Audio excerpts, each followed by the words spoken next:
ఒకే ఒక సన్నివేశంలో అతను చేసిన యాక్టింగ్ చెప్పాలంటే, తన చెల్లికి పెళ్లి చూపులకు వస్తారు. తన చెల్లి పెళ్లి చూపులకు వచ్చినప్పుడు ఆ పెళ్లి కొడుకు తండ్రికి ఉదయ్ కిరణ్‌కి పాస్ట్‌లో చిన్న గొడవ జరిగిద్ది.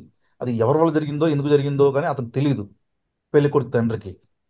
ఇతను పెళ్ళికొడుకు తండ్రి అతను చూసి ఇతను రౌడీ అనుకొని పొరపాటు పడి, మీ చెల్లి నాకొద్దు, ఏదైనా పెళ్లి చేసుకోవాలంటే అటు 7 తరాలు, ఇటు 7 తరాలు చూసుకోవాలి అంటే మీకు ఒక్క తరమే సరిగా లేదు, మీ అన్న రౌడీ, నేను చేసుకోను అని అంటే, అప్పటి వరకు అనాథ అనుకున్న ఆ అనాథ అని మర్చిపోయి తనలో ఒక సొంత కొడుకుగా ఉన్న ఉదయ్ కిరణ్ ఒక్కసారి తన చెల్లెల కోసం ఆ ఫ్యామిలీని తను చిన్నప్పటి నుంచి ఆదుకున్న ఫ్యామిలీ కోసం నేను ఇడ్లీలు అమ్ముకునేవాడిని. వీళ్ళకి రైల్వే స్టేషన్‌లో దొరికాను. నేను ఒక అనాథని. ఆమె నాకు చెల్లెలు గాదు.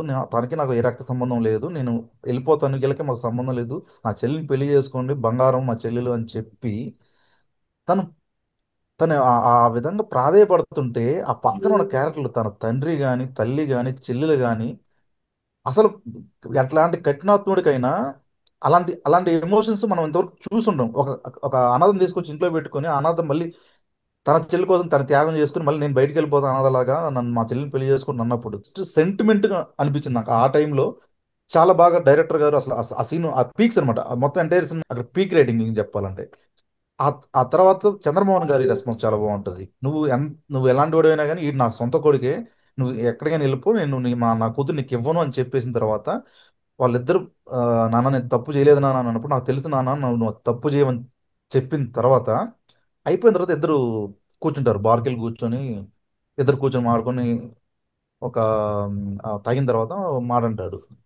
నాన్న నువ్వు నా కొడుకని చెప్పొద్దురా అని అంటే, ఏమైద్ది నాన్న మత్తు దిగిపోద్దా అంటే, మత్తు కదరా నా నెత్తురు దిగిపోద్దిరా అంటాడు.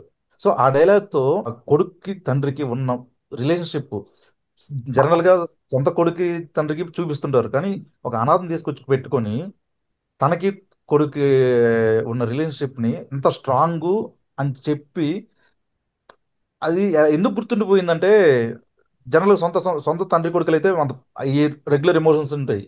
ఒక అనాథం తీసుకొని వచ్చి పెట్టుకొని తన కూతురు పెళ్లి చెడిపోయినా కానీ తన కొడుకు మీద తప్పు లేదని అంత నమ్మకం, తన పెంపకం మీద అంత నమ్మకం, నేను జాగ్రత్త పెంచా నా కొడుకు తప్పు చేయడని. సో అలా ఆ ప్లాట్ నుంచి చివరి వరకు ఆ రిలేషన్షిప్ నా స్క్రీన్ ప్లేలో ఎక్కడ కూడా ఆ ఎమోషన్ ఇంత కూడా కొడుకు మీద తండ్రి మీద, తండ్రి కొడుకు మీద కానీ, చెల్లెలుగా అన్న మీద, అన్న చెల్లి మీద, తల్లికి కొడుకు మీద ఎక్కడ ఇంత కూడా సైడ్ ట్రాక్ వెళ్లకుండా తీసుకొచ్చారు.